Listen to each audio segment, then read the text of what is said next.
ಇದು Sunday morning. Monday ಬೆಳಗ್ಗೆ ತಿಂಡಿಗೆ ದೋಸೆ ಮಾಡೋಣ ಅಂತ ಹಿಂದಿನ ದಿನವೇ ಹಿಟ್ಟನ್ನೆಲ್ಲ ರುಬ್ಬಿ ಇಟ್ಟಿದ್ದೆ. ಹಿಟ್ಟು ಚೆನ್ನಾಗಿ ಹುಳಿ ಬಂದಿತ್ತು. ಮುಂಚೆನೇ ಪ್ಲ್ಯಾನ್ ಮಾಡ್ಕೊಂಡಿದ್ವಿ ಬೆಳಗ್ಗೆ ತಿಂಡಿಗೆ ಹೊರಗಡೆ ಹೋಗೋಣ, ಹಾಗೆ ಮಧ್ಯಾಹ್ನ ರಾತ್ರಿ ಎಲ್ಲೂ ಹೊರಗಡೆ ಹೋಗೋದು ಬೇಡ ಅಂತ. ಸೊ ತಿಂಡಿ ಎಲ್ಲ ತಿಂದ್ಕೊಂಡು ನನ್ನ ವಾಚ್ದು ಗ್ಲಾಸ್ ಒಡೆದೋಗಿತ್ತು, ಅದನ್ನು ಹಾಕಿಸ್ಕೊಂಡು ವಿಶಾಲಲ್ಲಿ ವಿಯಾಂಜ್ಗೆ ಸ್ವಲ್ಪ ಟಾಯ್ಸ್ ನೋಡೋಣ ಅಂತ ಬಂದಿದ್ವಿ. ಹಾಗೆ ಸಣ್ಣ ಪುಟ್ಟ ಸಾಮಾನುಗಳನ್ನೆಲ್ಲ ತಗೊಂಡು ಮನೆಗೆ ಬಂದ್ವಿ. ಹೊರಗಡೆ ಸಿಕ್ಕಾಪಟ್ಟೆ ಬಿಸಿಲು. ಮನೆಗೆ ಬಂದು ತಣ್ಣಗೆ ಸ್ವಲ್ಪ ವಾಟರ್ ಮೆಲನ್ ಜ್ಯೂಸ್ ಮಾಡ್ಕೊಂಡು ಕುಡಿದು ಅಡುಗೆಗೆ ರೆಡಿ ಮಾಡ್ತಾಯಿದ್ದೀನಿ. ನನಗೆ ಹೊರಗಡೆ ಪಿಜ್ಜಾ, ಬರ್ಗರ್, ಪಾಸ್ತಾ ಈ ಥರ ಐಟಮ್ ಇಷ್ಟ ಆಗುತ್ತೆ.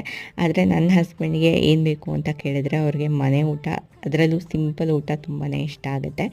ಊಟಕ್ಕೆ ಏನು ಬೇಕು ಅಂತ ಕೇಳಿದಾಗ ಅವರು ಮುದ್ದೆ ಹಾಗೆ ಅವರೆಕಾಳು ಸಾರು ಮಾಡು ಅಂತ ಹೇಳಿದರು. ಅದಕ್ಕೆ ಎಲ್ಲ ರೆಡಿ ಮಾಡ್ತಾಯಿದ್ದೀನಿ.